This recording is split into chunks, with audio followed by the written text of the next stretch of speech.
Has anybody ever stuck their finger in there and couldn't get it out?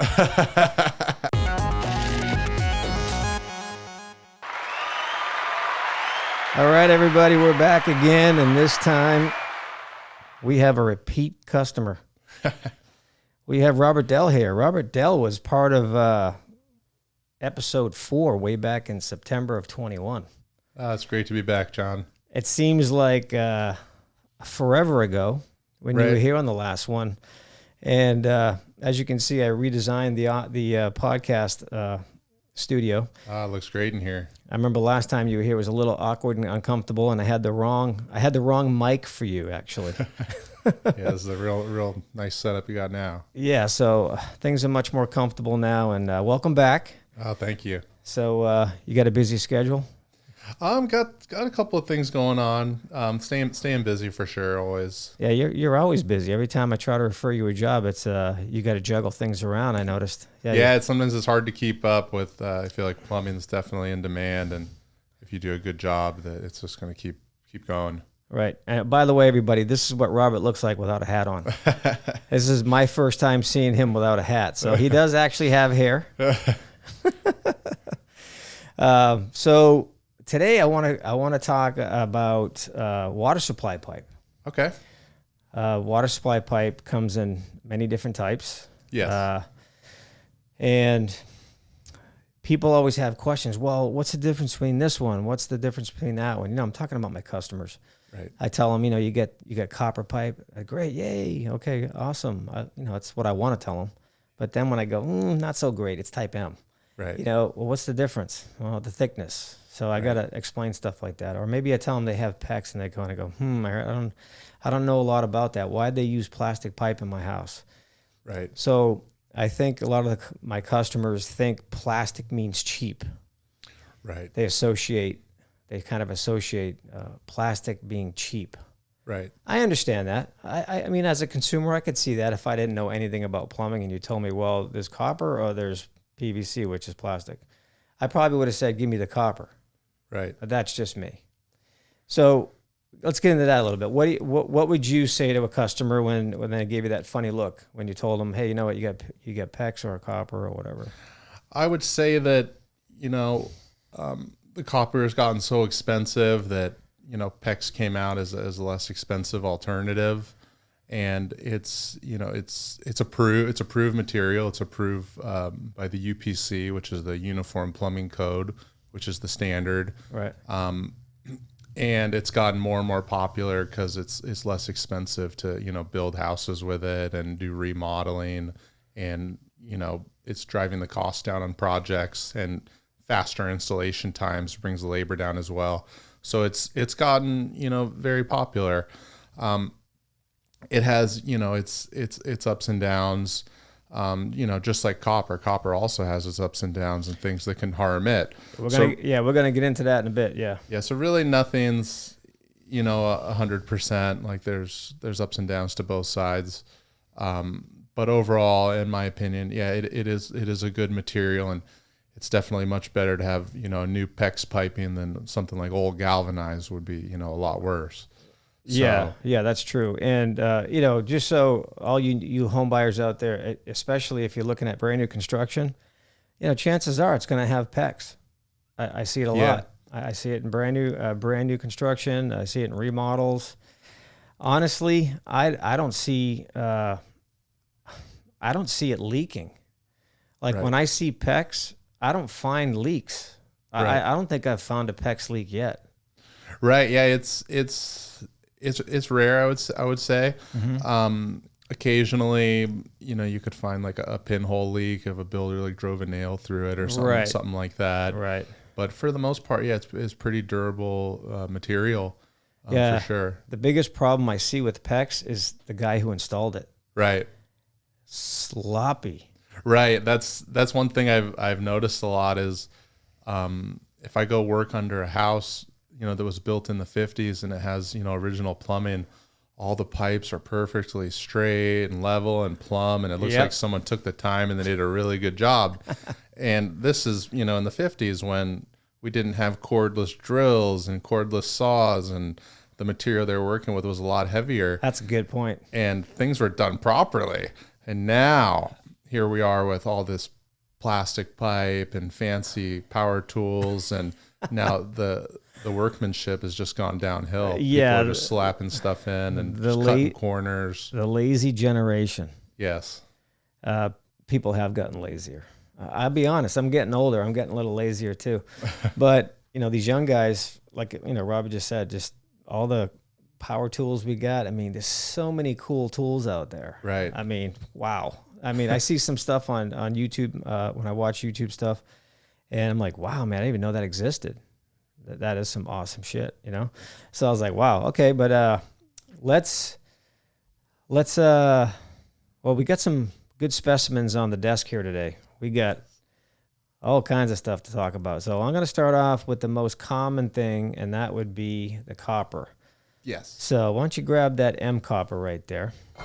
Okay, yeah, this is a type M copper. M is in Mary. Yep. And how we identify that is it'll say type M on it, but also it has a red stripe on it. So the red stripe is an indicator that it's M, which is the thinnest material. So the M gives a rating on the thickness of the inside wall of the copper. Right. And this is the thinnest, least expensive version. Right. Let me see that. So home inspectors, if you're not familiar with how to identify this, as Robert just said, the red stripe. So whenever I'm under a house or in an attic, wherever I can see copper, I'm always looking for this indicator, whether it's red or blue. You want to grab the type L. So we get type L here this too. Is the type L, much thicker pipe wall here. And you can just feel the weight right away. It's a lot heavier than the type M. But yeah, there's the blue stripe that goes with the type L. Right. Copper. But anyway, so these are the most common types of copper we're going to find. I have seen type K. Oh, really? In like a residential setting? Okay. I scratched my head going, what's that say on it? K? Is that a K? And yeah, type K has the green lettering on it. That's a medical grade. Yeah, it's going to cost you a lot of green to get it. Yeah. It's the thickest version. Wait a minute. I think there was dollar signs on it when I saw it. Yeah. Yeah, that's a very thick pipe. Right. Usually, I can't remember seeing it myself, even in a residential setting. Yep. But yeah, that's the thickest version. I saw it once. So the guy who bought that house was standing on his wallet when he ordered his piping. Yeah. Obviously, he had a lot of money to spend because that's going to be expensive. Do you happen to know the price per foot on this stuff? I know right now the type L is probably about $5.50 a foot. Okay. Which is pretty expensive. 10-foot stick, about $55. Could even be a hair more. Wow. The type M, I would think it's probably around $35 or $40 for a 10-foot stick.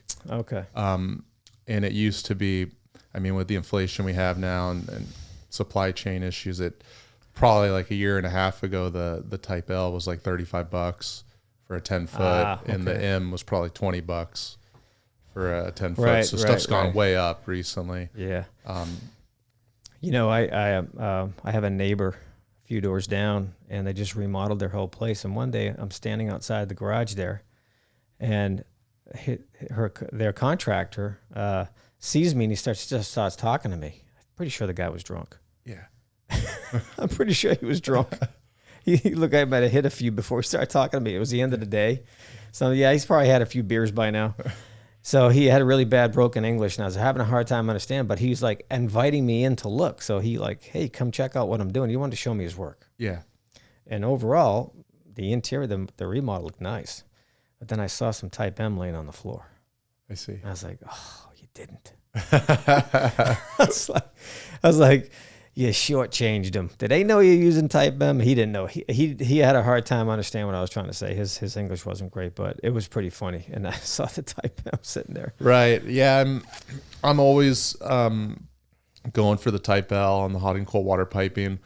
The situations where I do use the type M, the thinner one, would be a drain line on a water heater, Right. the relief line drain, Right. because Right. it's not under pressure unless the thing's Right. you know, discharging, which is pretty rare, and it's just in a drainage application Right. mainly. Right. So people who don't know out there, this is pressurized pipe.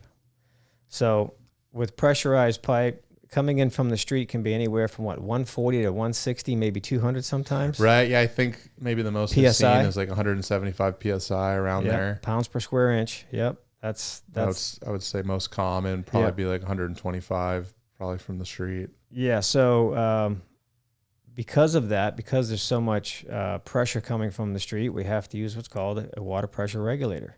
Yes. And that's right here. And this guy is pretty heavy. See how long I can hold it here. It's like a workout. It's a shoulder workout for the front delts. Yeah. So anyway, this is a water regulator. And as a home inspector, what I like to do when I show up at a property, one of the first things I check is water pressure. Yes, very important. And the reason I do that is because it just lets me know, first of all, hey, well, what is the reading? First of all, what's the reading? Is it above 75? Right. And my rule of thumb is if it is above 75, I make a note. There's regulator needs to be checked because it's rated. The range is 25 to 75 on these labels. Right. So the old what's the word I'm looking for? The old standard is, it's 80 PSI. Everybody always says 80. Right. I understand. It's a little bit higher than 75. But you got to ask yourself, well, who told you it's 80? Where'd you get that information from? Right. So what we all get in the habit of doing is just listening to what the other guy said, what our buddy said, or our old boss said. Well, I try to look into stuff a little bit when I can, and it got me looking at these labels a lot. Because everyone's saying this, everyone's saying this guy says this plumber says that. So at the end of the day, the manufacturer is most likely going to know what their product should be rated for. Right. So that's why I look at the label on here, and that label clearly states the range 25 to 75. It shows you the max PSI that can come into this valve too, which is like 300 on this one. Right. So that I like to start knowing exactly what the pressure is when I'm inspecting a house. So if I see it way over 100, or even if it's in 90 or higher, then I'm going to be really looking closely on the inside of the house for evidence of running toilets, faucets leaking or dripping, yes, potential plumbing leaks already happening, like maybe inside a wall. I know I can't see inside of a wall, but you got to pay close attention when you're looking in cabinets and for staining. And I've seen bad regulators. I'm talking 160 to 200. I've seen pressure at houses on all the hose bibs. Right. So I know the entire house had way too high of pressure, and I called the listing. I said, you need to get a plumber here today because you may have a major pipe break here that could happen at any moment. And there was evidence of leaking all over the house. The water pressure TPR, pouring water. Nice. It was a mess. The house had staining everywhere. There's probably leaks inside the wall and stuff like that. What's your experience with that? So yeah, just to kind of touch bases a little deeper on the regulator. So yeah, like we said before, a lot of times the water, coming from the city is 125 PSI. And then what happens is the water from the city will go through the regulator, and then when it comes out the other side, it's supposed to be, under 75 PSI, is what the tag says, the highest rating on here. So it reduces it down. It reduces the pressure down. The reason is all the plumbing fixtures inside your home were only designed to handle less than 80 PSI. So all your faucets, shower valve, toilet fill valve, washer machine, dishwasher, everything in the house, it has inexpensive plastic parts and rubber gaskets. They can't handle high pressure over 80 PSI. Or if the pressure goes over 80, the problems that start to happen, you get runny toilets, drippy faucets. There could be an old water supply line under a sink with rust on it. It could be at a greater risk to, explode and have water damage. Also puts extra wear and tear on the piping. You can get strange sounds and noises. So when you have high pressure going into the home, it's like having high blood pressure on your body, where you would get weird side effects and things like that. Symptoms, yep. Yeah, so it's very important to have a working regulator, protect the plumbing and the plumbing fixtures in your home. I've also seen on some houses where the pressure relief valve at the water main is dripping. Yeah, so that's an indicator. In a lot of cases, for it to be code after the regulator, there's supposed to be a relief valve. Yep. Where if the pressure went over 150 psi, it would start dripping, and that would be an indicator that the regulator has failed. Yeah. So yeah, that's that. Yeah. But let's discuss the reality of that. Most people don't put those valves in; they put hose bibs in. Yeah, a lot of times exactly. I mean, sometimes you don't see them at all if someone kind of reconstructed the piping at the front of the house and didn't really know. That's what they something were doing. I write up pretty regularly at older relief houses. valve on no the relief exterior. valve, no relief valve in sight. Or I've actually caught it where it's before the regulator. I see where they did it backwards. Yeah, so that's the reality of what I find. Yeah, so regulators, very very important thing, and it's a very common problem to come up in home inspection reports. I would say they usually only last between 5 and 7 years before they, have to be changed out and you have to get a new one. Okay. Because the parts inside of it do wear out over time with the high pressure from the city. You mean there's something that was made by man that wears out? Really? Guys, everybody watching and listening, everything has an end date.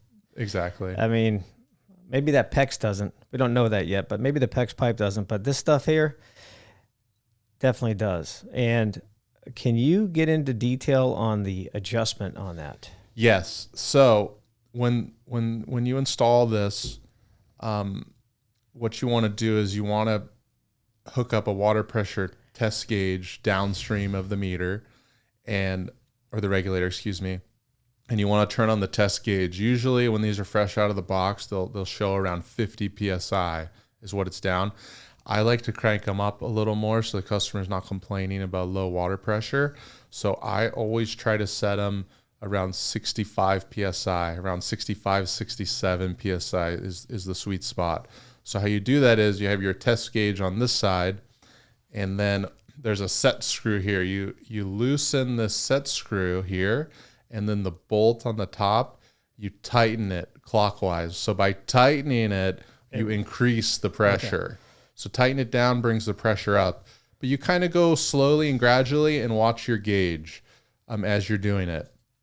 Now, one thing that's very important to know is you only want to really adjust these when they're being installed new.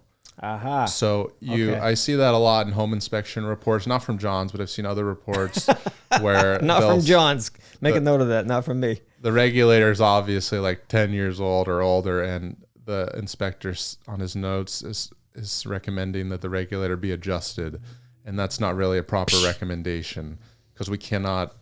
If you go back and you try to adjust pressure on a really old regulator, chances are you're just going to break it and make things worse. It's not the parts on the inside at that point from sitting in place long term are frozen, and if you try to adjust it, you're just going to make things worse. So really, the adjusting is on the first installation. You set it and forget it. Okay. And then if you're taking a reading many years down the road and it's showing over 75 PSI, it means the regulator has gone bad and you have to replace it. All right. You just brought up a really good point, a really good home inspector point. So I want to get into that a little bit. Now, let me explain why what Robert just explained about another home inspector saying it needs to be adjusted. Okay, that is something he should not have wrote in his report, and I'll tell you why. First of all, how does he know if the valve has failed or not? He doesn't know that. So he should not be saying that it just needs adjustment. Because guess what? If he says it only needs adjustment, and then the plumber comes out and tries to adjust it and it doesn't work, it's failed. Right. Guess that home inspector is probably going to get a phone call to pay for that. And then also it kind of confuses, the realtor and the buyer, they think it just needs a simple adjustment. Yeah. And then I come along and say, oh no, it needs replacement. And it kind of takes their breath away. They weren't expecting that. Right. So guys, don't say that no more. Just say water regulator needs further evaluation. And then I always take a picture of the pressure gauge when I'm testing the pressure with my gauge. So I just put that in my report to show where it's at when I was there. And then if it, like I said, to me, if it's above 75, I call it out. I don't wait till 80 or 90 to call it out. I call it out if it's anywhere above 75, only because that's what it says. Yeah, that's exactly what the tag says. Yeah, that's what it says. Yeah. Is it worth? Yeah, you're not going to see that. It's really fine print, but I'll take a picture of it and I'll put it in the video version of this podcast so everybody can see that. So that's the best way to report it, guys. If you're reporting this stuff as a home inspector, anything above 75, just call it out. Or don't, if you haven't already, just take a look at these tags. It's a little habit I have now. I always look at these tags because on much bigger houses, it might be different. There's valves come in different sizes. So this one here is basically an average size regulator for a standard size home. This is the 1-inch model 600, Wilkins 600, a very common regulator because in a lot of cases, a normal size home, a 3 or 2. And that's a 1-inch in pipe, exactly. It'll be a 1-inch pipe coming from the meter. So a lot of times you'll have a 1-inch regulator and then it'll go into the house after that point. Yeah, I'm glad we cleared that up because there is a lot of confusing information about regulators out there. Right. It depends on who you ask, is what answer you're going to get. And I'm telling you, if I put 5 different people in a room, I'm going to get probably 4 different answers. Right. So I'm glad we covered that. Thank you for that. Thanks for clearing that up. And that little point you made about another home inspector, because otherwise I probably wouldn't have thought of mentioning that. Right. And that's always a weird conversation when they're expecting an adjustment and it really should be replaced. So you adjust them when you put them in. The takeaway from this is you adjust them when you put them in. And you set it and forget it. Set it and forget it. And you said the sweet spot was about 67? Around 65, 67 PSI is what I aim for, right around there. But here's another thing. So you can set it as high as 75 PSI, but I don't recommend it. I've seen situations where we try to max these things out, get 75 PSI. And my opinion is that when you do that, you kind of push this thing to its limit and they wear out faster. And I've talked to a good friend of mine's, a plumber with 20 years experience. And I brought that up with him too. I said, hey, when we crank these things down to get max pressure out of them, you think they wear out quicker? And he says, yes. So between my experience and his too, we always set them around 65, 67 PSI. And I think it just gives a little leeway in the capacity of the unit and makes it last longer. Right. Okay. Now I'm going to talk to you as a homeowner for a second. Robert, my water pressure in my shower sucks. What did you do to my system when you put that new regulator in? Oh, well, ma'am, you also, hang on. Yeah. I'll be you now. Yeah. Well, ma'am. So basically the shower heads that are sold nowadays, they have these restrictors in them. Yes. And I actually had Robert drill out mine in my own shower a couple of years ago. And because once again, it's the pressure, your water pressure could be good. It could be set properly at your regulator, but all these water conservation fixtures that come out nowadays here in California, they're a bit ridiculous. And there's no water pressure at my shower. Technically, there is good water pressure at your shower. It's the shower head restricting the flow. So you can do things to do that if it really bothers you. So my customers, how's the water pressure? What that means is, what's it like coming out of the shower? Right. That's the only thing that means when a customer says that. They're not concerned about what's coming in from the street because they don't know that part. Right. They only want to know what's going to hit them on the head when they get in the shower. Is it going to be a lot of, I want high water pressure. I want this. I understand. But a common misconception is it's, one means the other. Yeah. I've gotten into it with a lot of customers about, the water pressure coming out of their shower. And and how this will come up is their regulator at their house will be broken. So they're getting like over 100 pounds of pressure going in the house. And then I'll bring it up to them like, hey, we need to put a regulator on and bring it back down to like 65 PSI. And they're just like fighting me tooth and nail. They're like, oh no, I want my shower. It needs to be water coming out quick and a lot of pressure. But in a lot of those cases, I've ended up putting the regulator on, and then I'll take the customer to the shower and turn it on, and they don't even notice a difference. They say, oh, I don't even notice. Okay. So they were really just fighting me for nothing. I'm sure you can notice a subtle difference. Yeah. But Yeah. In reality, when these homes are built, they're designed to work under 80 pounds of pressure, you know. So Yep. the fact the regulator went out, and now you're getting more pressure, you got used to it. Yep. It's kind of too bad. You need to keep it in a safe zone, about 65 pounds, protect everything. Yep. I'm telling you, you gotta really get this done on your house if you haven't already. Go out, just go to Home Depot, and if you already own a home or you're already living in a home, just go out and buy a little cheap gauge. They sell them at Home Depot. Yeah, they sell them at Home Depot, Amazon. They're like $10 probably. Find a pipe that's coming right out. The best recommendation I'll give is as to what hose bib to do it on is one that's coming directly out of the wall of the house. Exactly. That'd be the best spot. If you find one that's away from the house that you use to water the grass, that may be on street pressure. Yeah, if it's coming out of the ground, it could be from the irrigation side. Yeah. And it could be unregulated, but if it's Yeah. coming out of like the side wall of a house or Yeah. the back wall of a house, it's probably connected to all the water piping under the house, which should be regulated. So that'd be a good place to check from. Right.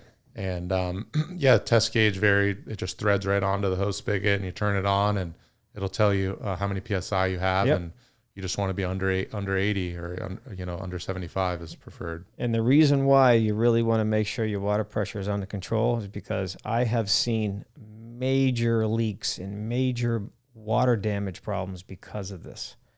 You do not want that. That Right. is an expensive, huge inconvenience for you. You may have to move furniture. You may have to let mold remediators come in and open up all your walls to get to the source of the leak. I've seen some disasters because of regulators. Trust me, you want to make sure you stay on top of this. Yeah, good, very good advice. Yeah. So, all right. Okay, Robert. So let's get into the Type M, Type L copper a little bit more, because the Type M tends to pit because it's a thinner pipe. So pitting means it's going to turn into a pinhole leak. Correct? Yes.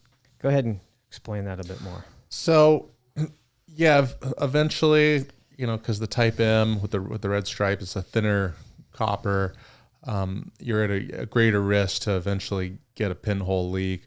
Just on the inside of the pipe, the calcium deposits and things over time kind of can eat away at the pipe. And then definitely more of a serious issue is the improper strapping we find, under people's houses, Yep. which put the copper in direct contact with galvanized steel. So what we mean by that is, and we see this kind of all the time, this is a galvanized steel plumber's tape. Yep.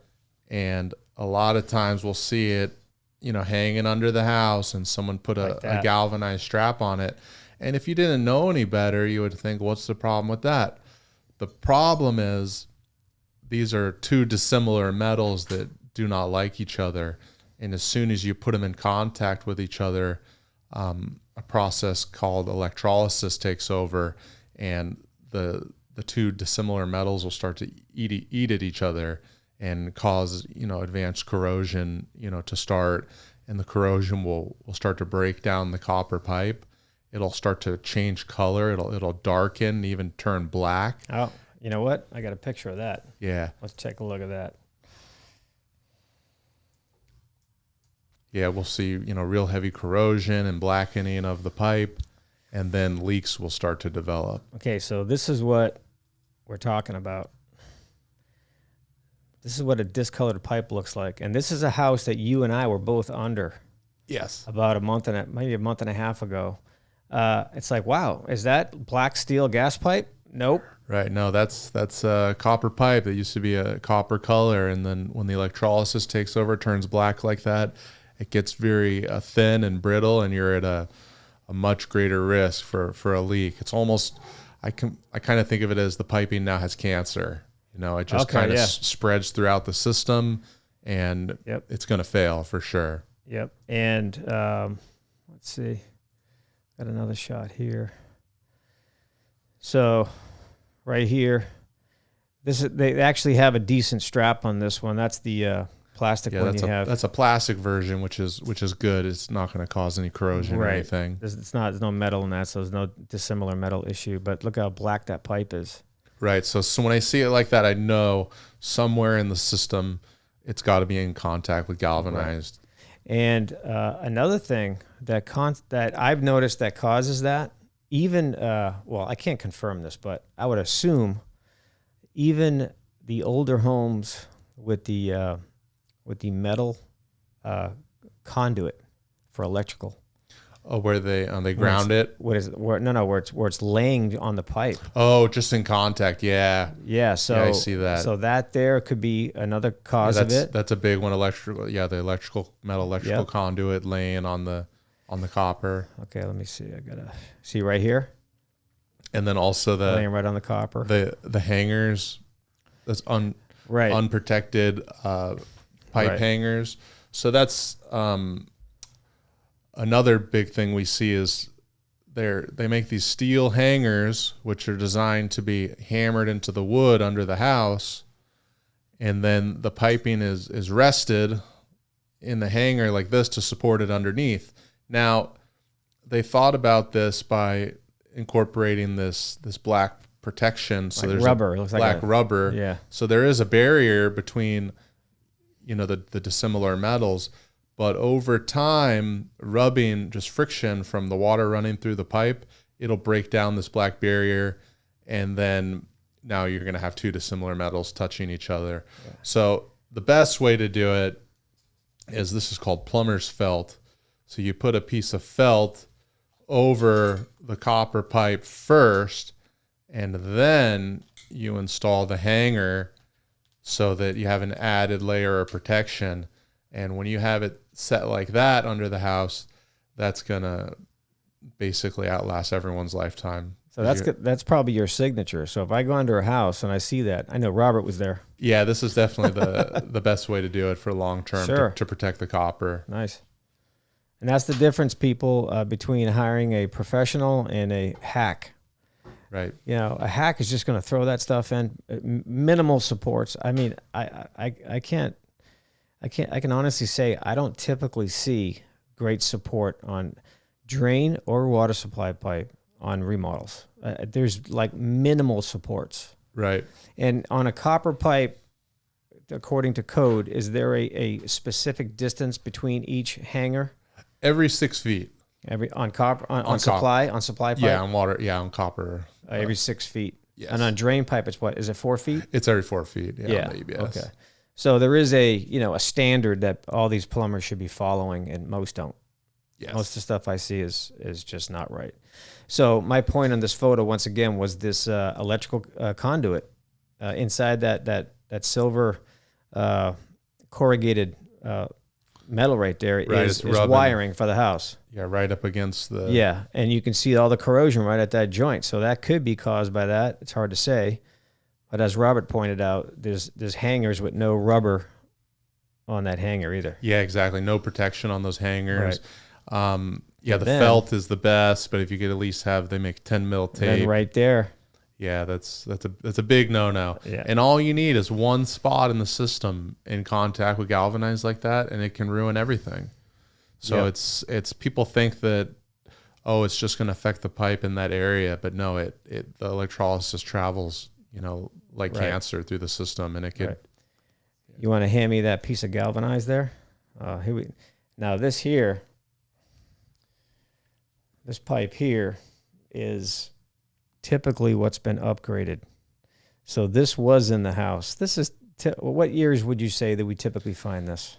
In the homes built in the 50s, I would say most common. Most 50s before, and even a little after. I would say there's going to be galvanized. Yeah, I think it goes a bit higher than that. I think I would say it's maybe kind of late 60s. Yeah, I've seen it. I've seen it in some 70s houses too, where it's been upgraded. So I think it's stretched out pretty far on that. But anyway, if you go see inside the end of the pipe, that's all rust and corrosion buildup. So these pipes, what they do is they corrode from the inside, and they just fill up with rust. So this was once, a long time ago, a 3/4 inch pipe, and now it's probably the size of a 1/2 inch on the inside, right, or less. So you can see inside here too. But anyway, so this is galvanized steel. How do we know? Well, put a magnet on it.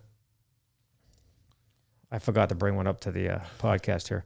But this is, if I see this painted, I can't tell what it is. Knocking on it's not going to tell me. Sure, I could scratch it with my screwdriver, I guess. But I just carry a magnet with me. Actually, you know what? I do have my magnet right here. Okay. This is how I do it. I grab one of these, and bam. There you go. So if I have any like, I'm not sure, if I'm scratching my head going, what kind of pipe is that? Because a lot of times pipes sticking out of the wall of a house are painted. Right. And you may see copper right here. I'm like, oh, wait, yeah, but that pipe looks a little different. These types of elbows will also give it away. Right. Good. And you can see a little bit of thread at the end. You see a little bit of thread. You see these elbows right here. So there's a lot of indicators. But if you're a new home inspector, this can trick you if it's painted. So carry one of these. They sell these at Home Depot. You have a whole box of them. And just keep one in your pocket. Or I keep mine in my camera bag, so it's handy. Because I might be in an attic, same thing. Sometimes I can't tell because something's discolored, and I don't like guessing. This is not a guessing game when you're inspecting a house. You just want to get as many facts as you can. So this is my way of telling. This is not going to stick to that. Right. It sticks to this. Plumber's tape. So that's how you can tell, guys. But anyway, this is what was in a lot of houses, older homes. And this was removed to put either this or this in place. Now, the reason why I want to get into this is because a lot of times this is left under the house. They don't cut it out. It's still hanging there. Right. And then they take one of these and they go like this. Right. Or they go like this. I see it problem. all the time. And this is why these pipes are getting discolored and pitted and corroded, is because there's too much contact with the similar metals. Right. So this is a daily thing for me to find. I could literally see this 4 times a week. Yeah, I see it all the time too. Under a remodeled house. So if you're having your house repiped, tell your plumber to remove all of your old galvanized. Tell them to get rid of it. If you have to pay extra, it's worth it. Just tell them to cut it out and throw it away. Yeah. It's real easy to cut. I just cut a piece of this morning with a Sawzall and a metal blade.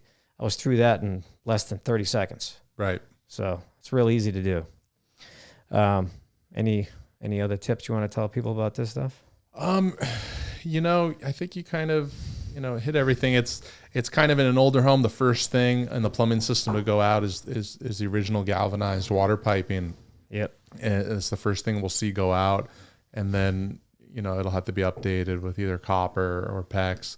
Right. And I would say probably most of them have probably already been updated now that we're in 2022. And they, it came out, it was primarily installed, the 70s and prior. Yep. So we see some sometimes, but yeah, definitely the galvanized water lines there, if there's any out there still, they're definitely at the end of their service lifespan. Yeah. And I just thought of another problem I find with this stuff. So in some houses, we'll see what's called cross connections.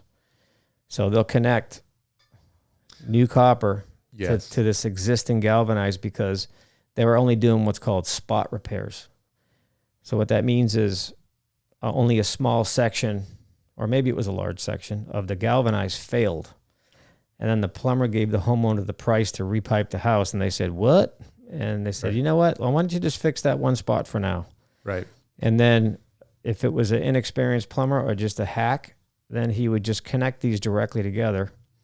And guess what? What does that cause? We just talked about that. Electrolysis. Same as here. If it's sitting on top of it, it's going to have the same effect as being attached to it. Yes. So what I typically see when this is done, if it's done correctly, is a piece of brass in between them. Yes, it's supposed to be a 6-inch brass nipple of separation is the best way to do it. So that's interesting because you got galvanized here, then you got brass, then you got copper. So for some reason, brass is the mediator. Exactly. For whatever reason, the brass, it stops the electrolysis from traveling through and That's interesting. rotting away the copper. I wonder how they figured that out. Yeah, she's. That's anybody know about that? Call me. I'm going to have you as a guest because I'd like to know how they eventually figured that out. So that's a common thing that's called a cross connection. If you're getting your home inspected, your home inspector may report, oh, there's cross connections. So that's what it means. It means you still have galvanized pipe in service and it's connected to a new piece of copper. That's not going to be a case with PEX. Right. It's just plastic. But I don't think I've seen PEX connected to this yet. Is that possible? It's possible to do it. They make adapters where you can go from threaded pipe. Yeah, I don't think I've seen that yet. Okay. Okay, but I'll look for it. Yeah, I don't remember seeing it either. Yeah. Cool. All right. So going back to the hangers, you got some examples of what you use. Oh yeah, there's a variety of plastic hangers you can use, in a wall or under the house. We call this a Mickey Mouse hanger because it looks like Mickey Mouse a little bit with the ears. So that's a good way to, hang the pipe under the house, and it's just plastic. So there's not going to be any electrolysis happening. And then there's also just different hangers. We call this an isolator. We can drill a hole through like a wood stud and then put this in the hole. Right. And then feed the pipe through. It gives it a real good bracing, maybe coming through the floor or, or through a stud. Sure. So yeah, those are, once you start using steel hangers, you want to be really careful protecting the pipe with additional protection.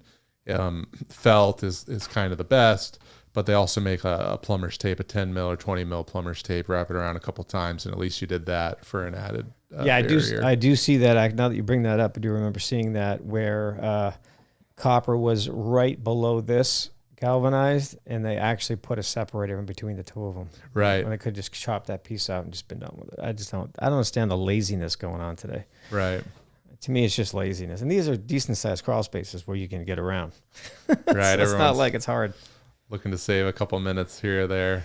Yeah. And the one thing too I want to mention to home inspectors for sure is when you're looking at copper, it's not always turned in the direction where you can read the label.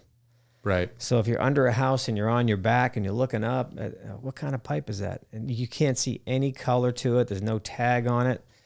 Then you have to make a note, unable to determine type of copper. You don't want to leave there without identifying it. So if you can't identify it, you want to say it could not determine it because you just can't see the label. Right. There's no other. You're not going to be able to tell if it's L or M unless you can see the color or a specific label on it.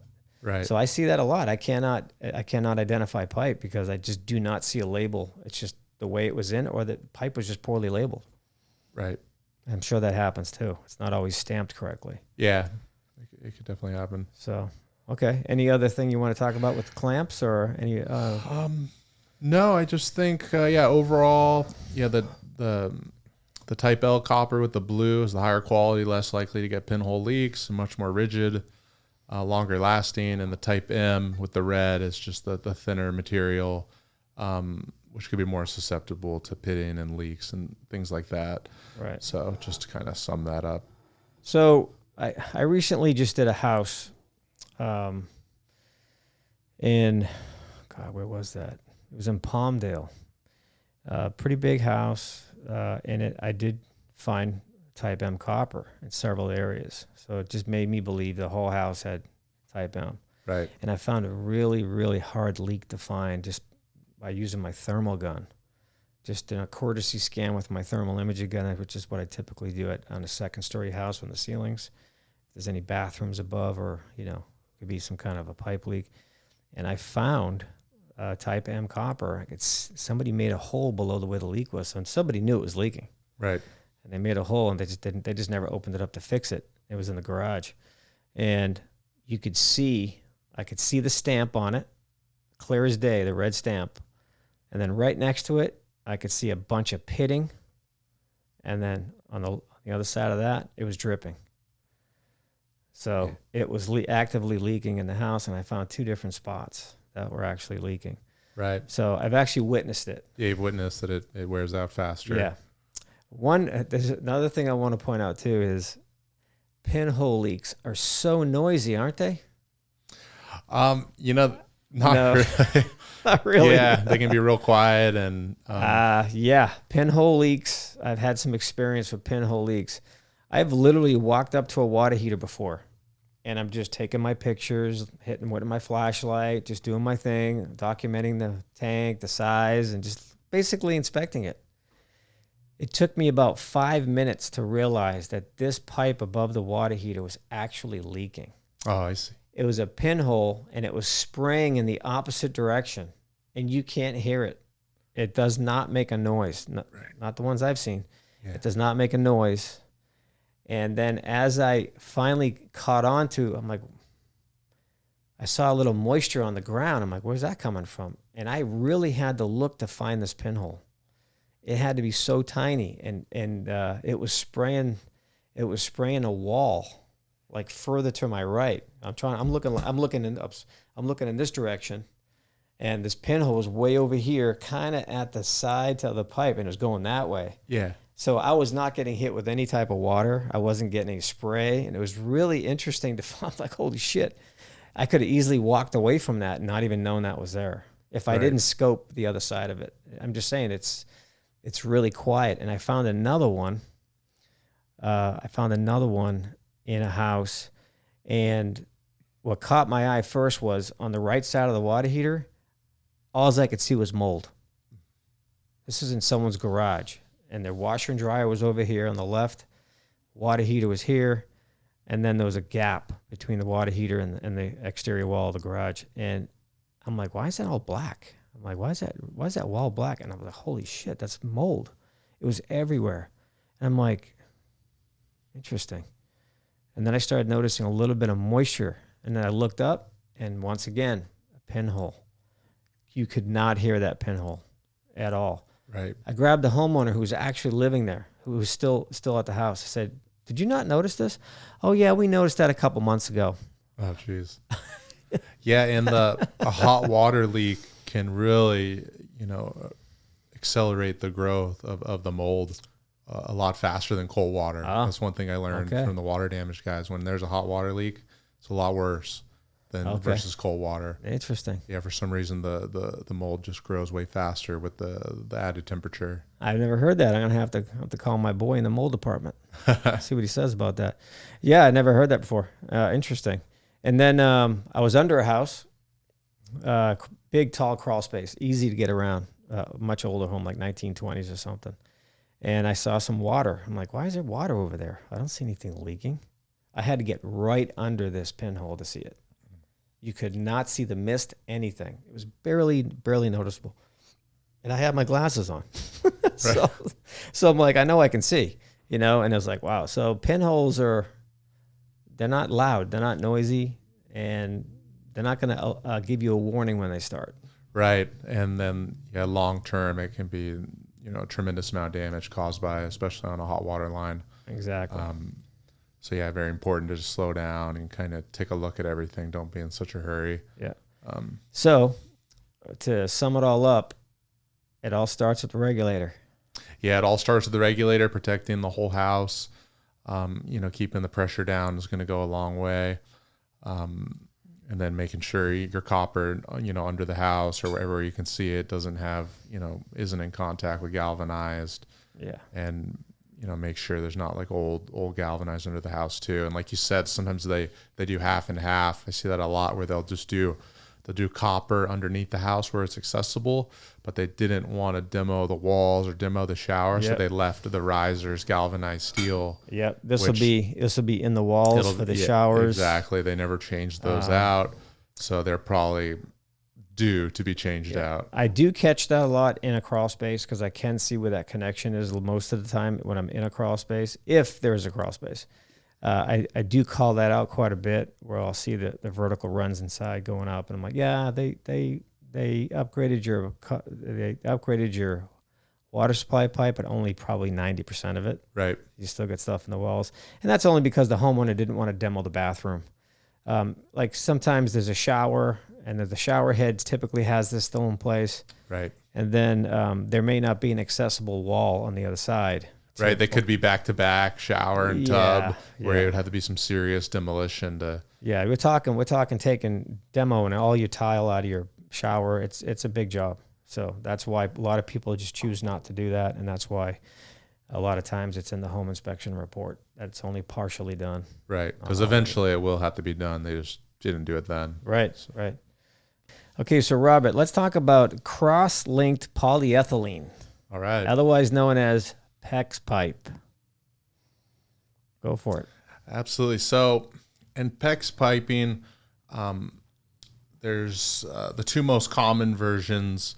I would say there's PEX A, okay, and a leading manufacturer of the PEX A is Upinar, is a very common brand I'll see, and how the PEX A is, in my opinion, the highest quality version and most common I see out there in the field, and how the PEX A works is, and what makes it different from PEX B. PEX A, it's an expansion system is used to connect the fittings to it. So how it works is, this is, you could see the PEX A there. I don't know if you can see the writing, but it says it on the side, PEX A. That's how you identify it if you're under a house or working on a job, stamped on it.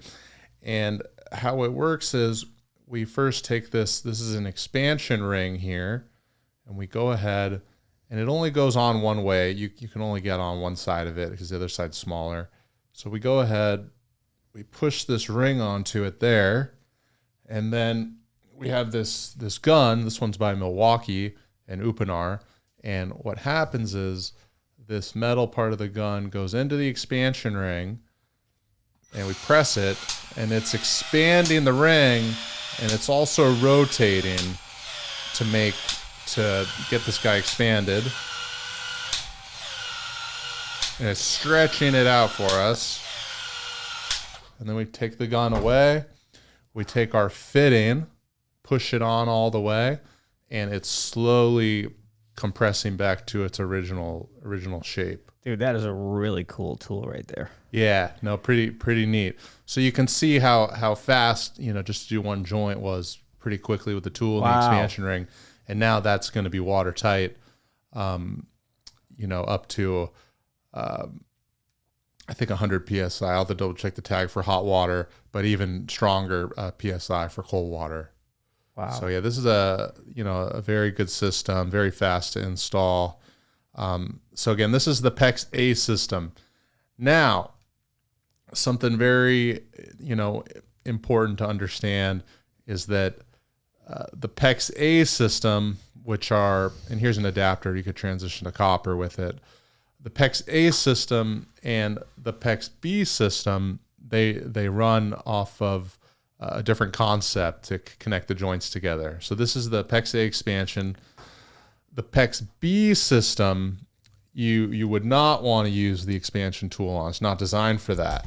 So it has a different type of fitting, and how it works is it's kind of a simpler method, I guess you could say, or more basic method. You put this ring over the pipe first, this metal ring, then you put the fitting on like that.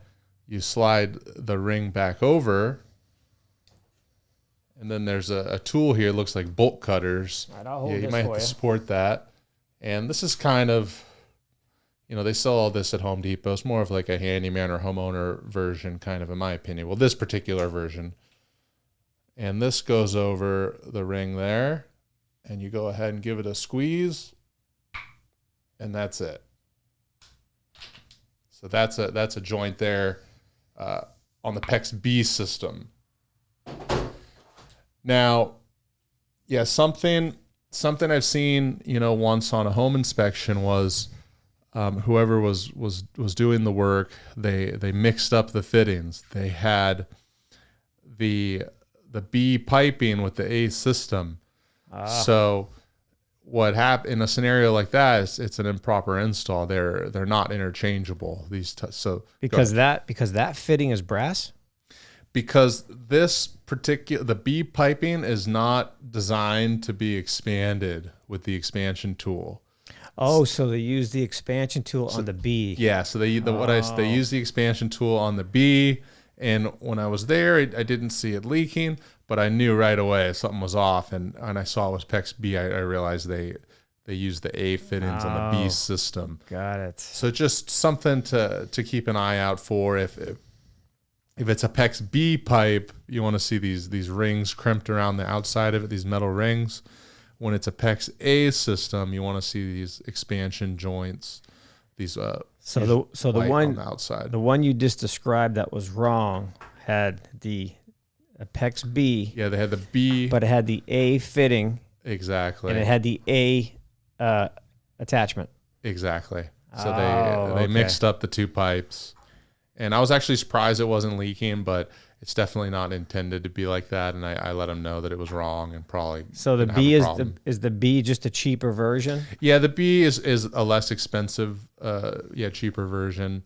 I would say it's, cheaper to install because you only, you need this inexpensive tool versus the electric version. In other words, it's the type M of copper. It's the type M of PEX. Yeah, I would say exactly. It's the type M of PEX. Yeah, I install a little bit of PEX from time to time, and I always go for the PEX A and the Upinar system. Makes sense. I mean, I could even do that. I just watched what you did. I'm in amazement because I've never seen anybody actually assemble this stuff. Do you want to try one, John? I could actually do it. Here. All right, I need to try one. That's good there. And so what you want, you want to shove the tool and just pull the trigger until it kind of bottoms out all the way. And it's going to do it 6 or 7 times? You know what, it might be like 4 to 6 times range. Okay. So I just push it and then just pull? Push it. Yep. You give it a trigger squeeze. And just hold it.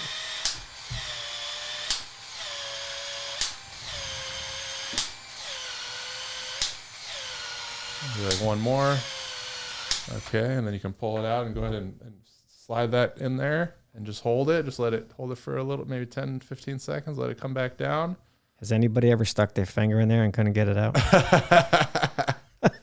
Not that I've heard of, but I think it's going to squeeze back down.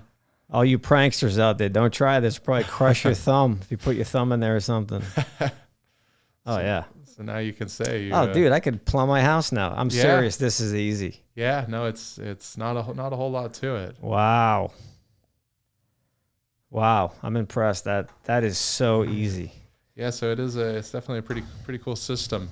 And the PEX it's less likely to get like a pinhole leak like you would see in copper, and there's going to be no electrolysis, right? Because it's a plastic. Now this is not supposed to be exposed to the sun, right?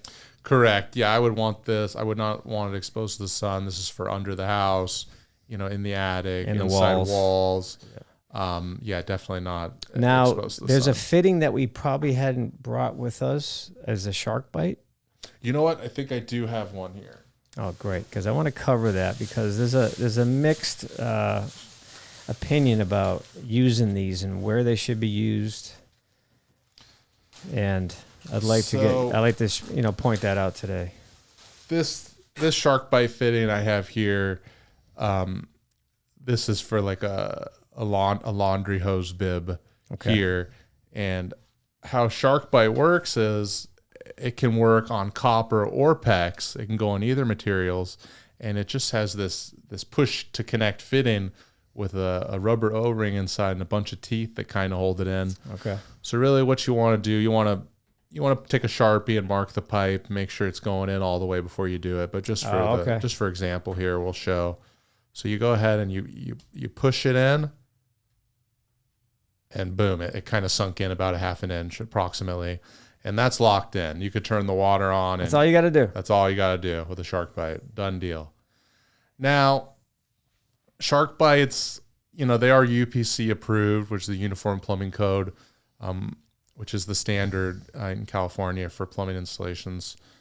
Now, me personally, I I don't use these a whole lot. I can only use them in a special scenario where, other, soldering wouldn't work, or I have another system, a ProPress system, where it was too difficult to get that tool in place. But my advice on these fittings is, if you're going to install them, leave them in a place where they're, visually accessible in the future. Example, I would put it on, I would feel comfortable leaving it like on top of a water heater in a garage, or at the front of the house where all the piping's visible near the regulator in that area, or even underneath the house in a crawl space, where it's visible. I don't love, putting these like in a wall and then covering it with sheetrock forever and no one can see it anymore. Right. So I personally like to, be able to see it in the future. It just makes me feel a little better about it. I'll tell you right now, I would not put that in my house. I see. I just saw what you did, and I'm like, no tools required. No, that scares me. Under pressurized pipe, I would not feel comfortable with that in my house. Yeah, at first I would say a lot of people would say that, but kind of, I guess once you use it, a handful of times, you get comfortable with it. And just don't tell me you put it in my house. Don't tell me. I'll be sleeping. We always go for the soldering and the ProPress first. Yeah. And this is kind of a last resort. And just, sometimes you can get in a scenario where those other tools, it's just too tough to pull something off. And then the shark bites, occasionally it'll really, it'll save you in a certain scenario. Yeah. So, yeah. I really I'm impressed with this. Yeah. The Upinar system. Yeah. I'm really impressed with that. Yeah. No, it's a real cool system. And I'll use this as, on tankless water heaters. If there's a recirculation pump and we run a recirculation line for it, I'll use the 3/4 inch PEX under the house to make a return loop. So tell me, when you're installing this under a house, what is the required strapping for this? Because I never see this stuff strapped properly. You know what? I would say about every 4 feet would be at least a good pretty reference. Rigid. Actually, it is pretty rigid. Yeah, it is rigid, so it's not going to sag unless it already has a bend in it. And then when we strap it, we use these plastic straps. This is just a very simple plastic strap with a nail in it to nail it to the wood underneath the house, and it just snaps right in place right over the pipe like that, and we tack the nail in. And this way, it's plastic on plastic. We don't want to use any metal plumber's tape on this either. You don't want metal touching plastic, rubbing long term. Maybe it could create an issue. So it is okay, obviously. So I just want to point out, I think it's pretty obvious, but I'll say it anyway, that it's okay to run this through a floor into the crawl space. You know what? It is okay. You definitely want to make sure you have stud guards on it to protect from someone driving a nail through in the future, or a screw. Right. Kind of, I've done a couple of repipes where we've done PEX, and what we would do is we would run the PEX underneath the house in the crawl space, and then the risers coming up, we would put copper for the risers. That's a good point. I'm glad you mentioned that, because I almost forgot to bring that up. Good point. Sometimes I go into homes and I see PEX coming right through the wall for the toilet supply. Right. And it's all wobbly. I'm like, that ain't right. Yeah, it's not right. They make... is there a code for that? Is it? Yeah, it's supposed to be a rigid pipe kind of strapped coming out. Right. And they make a copper fitting. It's like a 90 where you could if you wanted, you could connect the PEX in the wall, and then coming out of the wall, it's copper. And you're able to fasten that inside Exactly. the wall. It has screw holes like a bracket. You could screw onto some wood, make it real rigid. But I would say another common way is like what I said. We'll put copper piping in the wall just because it's stronger. If someone ever drives a nail through, we'll still put stud guards, of course, but just a little more rigid in the wall. But then under the house where it's exposed, we'll put the PEX because you can see. And I've seen hose bibs, copper coming out of the exterior wall of a house, and I'm going like this with it. And it's just shaking. It's moving back and forth, in and out. And then I get under the house and I could see. I always get nervous, stuff like that, when I run into stuff like that too. That they had the PEX connected to the copper, but they didn't have the copper mounted. Right. It was just loose. It was just a piece of pipe just sticking through the wall. They didn't mount it properly so that the PEX in that would just stay stable, Yeah, you really want to go the extra mile to, strap stuff down good in those scenarios, because then the next guy, Like you come along, John, it's loose as a tooth, and you're thinking, what's going on? Or me, I'm working on something outside, and then it's the pipe shaking under the house, and you're like, oh no, now I got to see what's going on down there, make sure it's actually connected. So you're afraid when you turn the water back on when it's loose as a tooth under the house. Yep. Yeah, that was a really good display of some interesting stuff. And when you said you can attach either one to copper, yes. So are you soldering that? So what you would do, or we could talk about the Upinar system first. Yeah, I would put in, did you have a piece of copper here still, John? Yeah, let me grab that.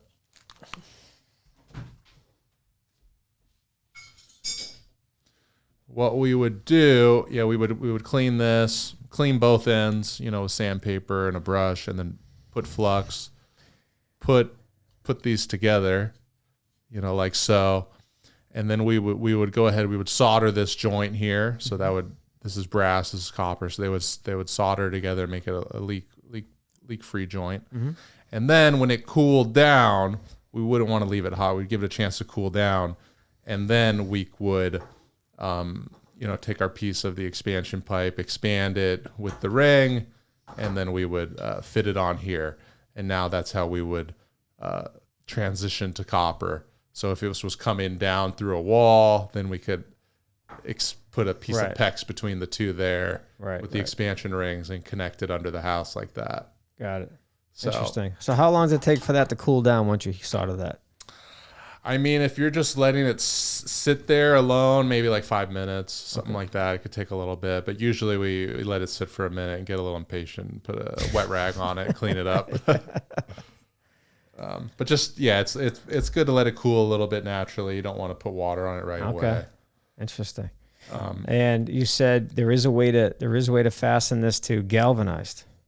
Yes, so they make all sorts of adapters for the PEX. Like instead of having a solder joint on this side, they make one that would be like a male adapter, male iron pipe thread. Mm-hmm. So you could just go ahead and Teflon tape and pipe dope and screw that right into a galvanized fitting. And then you could put the expansion ring, the Upinar system coming off of it. Okay. So yeah, they even have they have all sorts of fittings and like shark bite. You know, you can connect shark bite on both sides if you want to use a shark bite coupling or 90. They also have Pro Press where you could do a Pro Press copper, which is like a compression type of a newer tool. Mm-hmm. So you could do Pro Press on one side and then a PEX on the other. So there's a lot of different variations of things you can do for sure to adapt to. Wow, that's awesome, man. That's I learned a few things today. That's awesome. I also have a piece of Schedule 40 over PVC. there. Yes. Let's talk. Why don't you grab that? Let's talk about that. Yes. So, where would we use this in a house? So when people, a lot of people think PVC piping, and me too. I think you know, outdoor sprinkler systems, irrigation. So yeah, this is primarily used in a lot of outdoor sprinkler piping and such. But in this is Schedule 40 PVC, which is a pretty thick wall PVC pipe, maybe a little tough to tell. Yep. So it is a thick wall and pretty, you know, relatively durable material when installed, you know, with care. So this actually, it is approved in Los Angeles to run Schedule 40 PVC from the water meter to the house. So you could do a water service. I've seen that. From the water meter to the house. Generally, what you would want to do, you know, I would probably transition to copper, you know, before it comes out of the ground, just to make it like a little more rigid coming up, and so the sun's not hitting it. Mm-hmm. But I have seen it's coming out of the ground for like 6 inches, and they'll put a male adapter, then transition to like brass, and then a copper. Yep. So I've seen that. So you are allowed to use this for a water main, water service from the meter to the house. And of course, less expensive than running copper pipe, way less expensive. Now, would you say that that's across the board in Los Angeles as far as being able to use that? I remember I checked like 5 years back, and I think it was LA City who was approved. I don't remember if it was LA County. Okay. I'd have to kind of check back. When I see that, I make a note of that they should have a plumber determine whether or not that's allowed, because I just can't tell. Right. And remember, I can only see a little bit of it. Right, a little piece maybe at the meter and a little coming out of the ground. Yeah. So. And overall, it's a good product, but you're more likely to get a problem eventually from like a tree roots pushing it. If it's too close to a tree, the root could lift it and cause it to crack and leak. Or if, one day someone's trying to plant a tree in the front yard, they could break it with a shovel easier by accident. So really, copper, for that, from the water meter to the house is the best, just because it's very durable. And yeah, that's something I always suggest, that they upgrade that. I'm not a big fan of seeing that going from, and once again, I know what pressurized means, and I know what it can do because I've seen the damage if it fails. Right. So I always go for the stronger, more reliable type of a pipe. But you know what? I see this stuff. I'm not saying it's always Schedule 40, but a lot of landscapers run it under the house. Right. That's what I was gonna touch bases on next. I point that out all the time. That's a no-no. Right. So you're allowed to use this, underground from the meter to the house to service water to the house, but that's kind of where it stops. You're not supposed to use this to distribute water, under the house, getting from the front of the house to the back of the house. That should be copper, more rigid material. Right. So you don't, for number one, you don't want this in your water supply system. Exactly. You don't want this like under your house, feeding fixtures or feeding water to the water heater. You want that to be copper or PEX. Right. So this primarily you would see from the, the water meter to the front of the house. And then on the exterior, you would see it supplying sprinkler valves is fine for your outdoor irrigation. Right. But you really don't want to see this going under the house for the irrigation, for the irrigation in the backyard, or for hose bibs coming out or whatever. You don't really want to see this under the house. I've seen some very creative plumbing from gardeners with that stuff. I've seen it too. Into the garage, above, over the garage door, down, outside again, and then they leave it exposed all the way across the yard. Right. Come on, guys. You're supposed to bury it, and it shouldn't be in the house in the first place. Right, they try to run it under the house because now they don't have to break concrete or on the exterior or dig through the dirt or whatever.